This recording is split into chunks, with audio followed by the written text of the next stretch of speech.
கொடுமையில கொடுமை, பசி கொடுமை. அந்த பசியால்தான் ஒரு சின்ன பையன் திருடனானான்.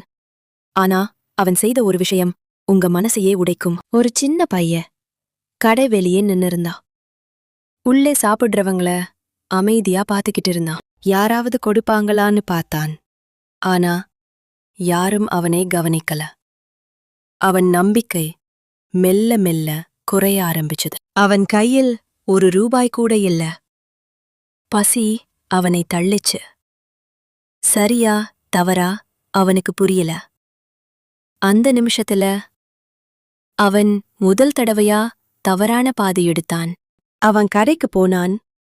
பணம் எடுக்கல. நேரடியாக 3 இட்லி எடுத்துட்டு வெளியே ஓடினான். அதை பார்த்த கடைக்காரன் அவனை பின்தொடர்ந்து ஓட ஆரம்பிச்சான். பல நாளைக்கு பிறகு அவன் கையில் சாப்பாடு. அவன் சாப்பிட போற நேரம் ஒரு பெரியவர், பா 3 நாளா சாப்பிடல, ஏதாவது இருந்தா கொடு. அவன் இட்லியை பார்த்தான். அந்த பெரியவரையும் பார்த்தான். அவன் பசி, அவன் மனசு ரெண்டும் ஃபைட் பண்ணுது. கடைசில அவன் சாப்பிடல. அந்த 3 இட்லியையும் அந்த பெரியவருக்கு கொடுத்தான். அவன் பசியோட அங்க இருந்து நடந்தான். வயிறு காலி, ஆனா மனசு நிறைஞ்சிருந்தது. அந்த கடைக்கார தூரத்துல இருந்து இதையெல்லாம் பார்த்துக்கிட்டு இருந்தான். அத பார்த்ததும் அவன் மெதுவா அந்த பையன்கிட்ட வந்தான். கோபம் இல்ல, ஆனா ஆச்சரியம். அந்த பையன் கண்ணீர் விட்டுட்டு, அண்ணா மன்னிச்சிருங்க, தெரியாம பண்ணிட்டேன். என்ன தண்டனை கொடுத்தாலும் ஏட்டுக்கிறேன். 2 நாளா சாப்பிடல. குப்பையில கூட தேடி பார்த்த, கடையில கேட்ட, யாரும் கவனிக்கல. அதான் பசிக்காக திருடிட்ட. இதுதான் முதல் தடவை நான். அத கேட்ட கடைக்கார அவனை கூட்டிட்டு போய் முதல்ல சாப்பிடுன்னு சொன்னார். அந்த பையன் அவசரமா சாப்பிட ஆரம்பிச்சான்.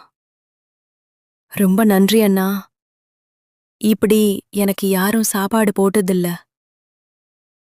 எனக்கு யாரும் இல்ல அண்ணா, ரொம்ப நன்றி.